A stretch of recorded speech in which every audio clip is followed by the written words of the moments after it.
Hello guys, one of the most expensive country in the world ആണ് Switzerland. So ഇവിടെ പഠിക്കാൻ വരുന്ന സ്റ്റുഡൻസിൻ്റെ എക്സ്പെൻസസ് നമുക്കൊന്ന് നോക്കാം. ദ ഫസ്റ്റ് വൺ ട്യൂഷൻ ഫീസാണ്. ട്യൂഷൻ ഫീസ് എന്നതിൽ ഏകദേശം 300 തൊട്ട് 4000 CHF വരെ എക്സ്പെൻസസ് ഏകദേശം വരുന്നുണ്ട്. പബ്ലിക് യൂണിവേഴ്സിറ്റീസിൻ്റെ കാര്യമാണ് പറഞ്ഞത്. പ്രൈവറ്റ് യൂണിവേഴ്സിറ്റീസ് ആണെങ്കിൽ ഇതിൻ്റെ 4 ഇരട്ടി കൊടുക്കേണ്ടി വരും. അടുത്ത് വരുന്നത് അക്കോമഡേഷനാണ്. സൂറിക്, ജനീവ പോലെയുള്ള നഗരങ്ങളിൽ ഏകദേശം 600 തൊട്ട് 1200 CHF വരെ ഷെയറിംഗ് അപ്പാർട്ട്മെന്റ്സ് കിട്ടും. എന്നാൽ ഇൻഡിവിജ്വൽ ആയിട്ട് ഒരു അപ്പാർട്ട്മെന്റ് എടുക്കണമെന്നുണ്ടെങ്കിൽ ഇതിന്റെ 4 ഇരട്ടിയോ 5 ഇരട്ടിയോ കൊടുക്കേണ്ടി വരും. അടുത്ത വരുന്ന എക്സ്പെൻസ് ഫുഡ് ആൻഡ് ഗ്രോസറീസിന്റെയാണ്. അത് ഏകദേശം 200 തൊട്ട് 300 CHF വരെ വീട്ടിൽ വെച്ച് കഴിക്കുകയാണെങ്കിൽ നമുക്ക് എക്സ്പെൻസ് വരും. അല്ല, നമ്മൾ പുറത്തുനിന്നാണ് കഴിക്കുന്നത് ഏകദേശം 2000 CHF വരെ എക്സ്പെൻസ് വരാൻ ചാൻസ് ഉണ്ട്. ഇനി വരുന്ന എക്സ്പെൻസ് ട്രാൻസ്പോർട്ടേഷന് വേണ്ടിയിട്ടുള്ളതാണ്.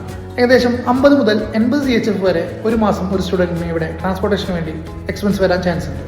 ചില യൂണിവേഴ്സിറ്റികൾ ഡിസ്കൗണ്ട്സും പ്രൊവൈഡ് ചെയ്യാറുണ്ട്. എക്സ്ട്രാ ഫണ്ട്സിനും അതുപോലെ തന്നെ ഔട്ടിംഗ്, ഫിലിം, ഈ വക കാര്യങ്ങൾക്ക് വേണ്ടി ഒരു 200 CHF കൂടി നമ്മൾ അഡീഷണൽ കാണേണ്ടി വരും. ഇതെല്ലാമാണ് ഒരു സ്റ്റുഡന്റിനെ സംബന്ധിച്ച് ഇവിടെ വരുന്ന പ്രധാന എക്സ്പെൻസ്. ഒരു മാസത്തെ എക്സ്പെൻസ് സോർട്ട് ഔട്ട് ചെയ്ത് നോക്കുകയാണെങ്കിൽ ഏകദേശം 1500 മുതൽ 3000 CHF വരെയാണ് ഒരു സ്റ്റുഡന്റിന് ഇവിടെ വരുന്ന ടോട്ടൽ എക്സ്പെൻസ്. ഇത് പാർട്ട് ടൈം ജോബിലൂടെയും മറ്റും നമുക്ക് മേക്കപ്പ് ചെയ്ത് പോകാവുന്നതേ ഉള്ളൂ. Anyway, thank you so much for watching this video. Bye bye.